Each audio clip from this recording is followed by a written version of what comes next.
Dünən paytaxtın Yasamal rayonu Mirəli Qaşqay küçəsində baş verən yanğından sonra binada həm təhlükəsizliklə bağlı, həm də obyektlərin fəaliyyəti ilə əlaqədar bir sıra iddialar gündəmə gəlib. Ərazidə aidiyyatı qurumlar araşdırmaları davam etdirir.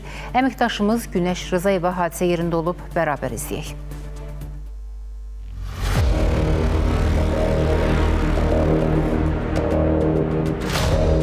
Dünən baş verən yanğından sonra sakinlər təhlükəsizlik məqsədi ilə binadan təxliyə ediliblər.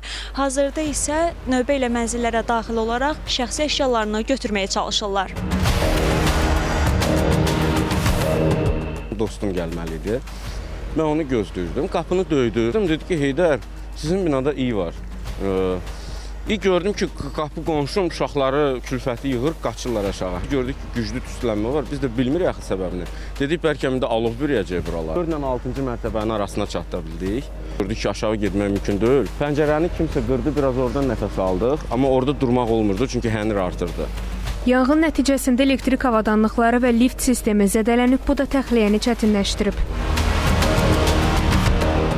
Sakinlər iddia eləyir ki, yanğın binanın altında yerləşən restorandan başlayıb. Hazırda biz iddialara cavab almaq üçün restorana yaxınlaşmışıq. Amma görürük ki, restoran bağlıdır və suallarımıza cavab verə biləcək heç kim yoxdur.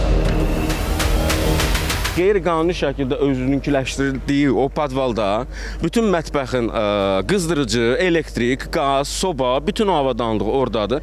Sakinlər deyir ki, bir ay öncə restoran hibrid maşınların elektrik doldurma dayanacağını quraşdıraraq generatorunu zirzəmidə yerləşdirib. Elə problem də buradan başlayıb. Aşağıda 2 dənə elektrik avtomobillərinin zayatkası üçün şəbəkə quraşdırıblar. Həmin bu aparatlarda bir şaxtaya qoşulurlar. Sakinlər iddia edir ki, məsələ ilə bağlı bir neçə dəfə aidiyyatı qurumlara müraciət olunub, lakin baxılmayıb. Bu binanın tok sisteminə hamısı qoşuldu. Bu bina yükləndi. Bu hadisə də elə ona görə oldu. 8-ci mərtəbədə o eşidilən qışqırıq-çığırtı səsinə gəldik biz. Dəfələrlə şikayət olunub o restoran haqqında. Amma ki, məhəl qoyulmayıb. O təzə təyin olunmuşdu binanın sahibi, o da həyatını itirib. Məsələ ilə bağlı Loft restoranı ilə əlaqə saxlamağa çalışdıq. Xeyr, restoranın şaxtası yoxdur. Heç xəbərimiz yoxdur. Yəni mən rayonda olmuşam durmamakda, ona görə xəbərim yoxdur.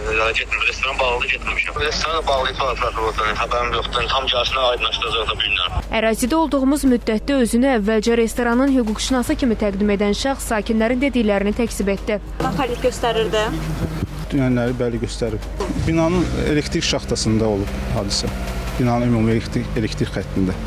Ümumi binanın deyən restoranla bir... Yox, heç bir əlaqəsi yoxdur. Daha sonra isə klinikanın hüquqşünası olduğunu, restoranla heç bir əlaqəsinin olmadığını bildirdi. Klinikanın sənədlərinin hazırlanmasında köməklik etmişəm. Başqa heç bir əlaqəm yoxdur onlarla. Sakinlər isə bildirir ki, bu şəxs sözgedən restoranın əməkdaşıdır. Mən səni görəm burada. Görsən, mən gözümlə görmüşəm. Oradan baxırdım. Qeyd edək ki, baş verən hadisədə tüstüdən 3 nəfər boğularaq ölüb, 27 nəfər isə zəhərlənib.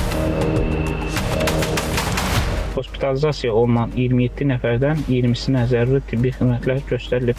Vəziyyəti qənaətbəxş qiymətləndirilən şəxslər ambulator müalicə üçün evə buraxılıblar. Hazırda 7 nəfərin müalicəsi toksikologiya şöbəsində davam etdirilir. Onlardan 6 nəfərinin vəziyyəti orta ağır, 1 nəfər az yaşlının vəziyyəti isə ağır olaraq qiymətləndirilir. Faktla bağlı Baş Prokurorluqda Azərbaycan Respublikasının Cinayət Məcəlləsinin müvafiq maddəsi ilə cinayət işi başlanaraq ibtidai istintaqa aparılır. Günəş Rızayeva, Nadir Cəlilov, Fidan Səfər, Spice xəbər.